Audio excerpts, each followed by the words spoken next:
In this video, I'm going to tell you how to create a Game Pass on Roblox. So first, open Roblox application. Then click on this three dot more option. Now click on this create option. Click on these three lines. Then go to creations. Now click on your space. My space is Vivari's Khan's place. Now click on these three lines and scroll down. Now click on passes. Scroll down and here is the option create a pass. Click on it. Enter the name of your pass.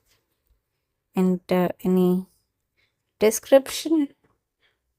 Now click on create pass.